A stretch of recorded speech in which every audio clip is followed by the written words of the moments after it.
Saying no to human resources departments? You can't be serious.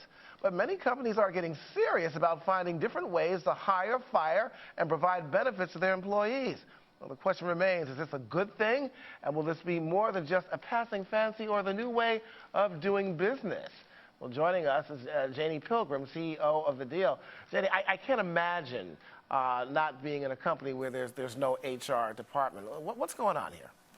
Well, as the economy gets tough and companies have to look at new ways to save money, they always look at their human capital. And since HR doesn't generate any revenue, they look to HR and cut costs, and they outsource benefits and training and recruiting, and so that's how they choose to save money. But the best-in-class companies will keep the HR department and use them as business partners and value add to the organization. Okay, for those who may get rid of HR departments, we're talking about some sort of HR software. Explain, what is that? Who may get rid of the HR department, what kind of software they should consider? Well, there is a software product, I understand, that can take care of, for instance, payrolls, benefits, those kinds of things. Those are HRIS, the Human Resource Information Systems, or the Human Resource Management Systems. And they don't take away the need for HR. What they are is tools for HR, in fact.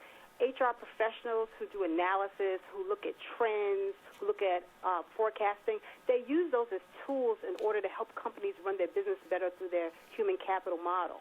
Well, we're talking about, Jannie, cutting down on the amount of personnel that HR departments have, aren't we? We are, and in some cases, they maybe need to trim the fat. But if companies are hiring the best HR people, they'll find that they have them as a business partner and that they will reduce redundancies. And in fact, in the long run, save the company money. In addition to that, they will help them gain revenue. Okay, look, you're making me feel a little bit better now because, for instance, there's this people factor here that I'm always concerned about. People who have concerns about maybe sexual harassment suits and the like. They have to have somebody they can go to talk to.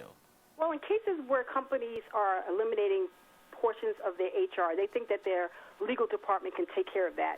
And the legal department is there so after a problem already arises to give the company legal advice. HR is there to help mitigate risk. Like companies have risk departments, we're there to mitigate risk, provide consulting, and help kind of put out the problems before they start, put out good policies. And sometimes we do have to be the police, but we're really there to be consultants to the business.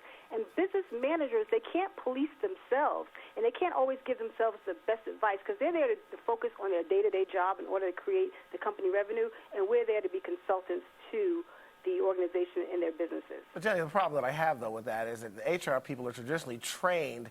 They're almost like social workers to an extent. Who would want to go to the legal department if they have some sort of social problem dealing, say, with another employee, conflict resolution, and the like? I mean, it doesn't seem to me that that's something that would be really good for anybody. No, it's not, and that's why I was saying that some companies think that their legal department can take care of that. And by the time it gets to the legal department, it's too late. And I don't really look at HR as social work because that would kind of apply that it's back in the old realm of personnel. Well, we're really there to be strategic partners and consult on the business like you would consult a company to move the company forward with their business practices, the best business practices. In terms of companies taking on this new procedure, perhaps letting go and eliminating some of their personnel, how widespread do you see this? Well, it's interesting because I remember in the early 2000s, the companies I worked for, and it's a very large educational company, and they were considering it. And after looking at the cost-benefit analysis, in the short term, yes, they saved money. But when they started looking at the impact it was going to have on their workforce, and in the long run, it was actually going to cost them more money. But I think as trends continue and companies look for ways to cut costs, I think it is a trend that's here to stay. But I do believe that the best-in-class companies will have HR departments in-house because that's the best way to run an organization and to maximize the human capital. All right, I guess it's kind of bittersweet. Jannie Pilgrim, thank you so much for joining us. Thank you so much.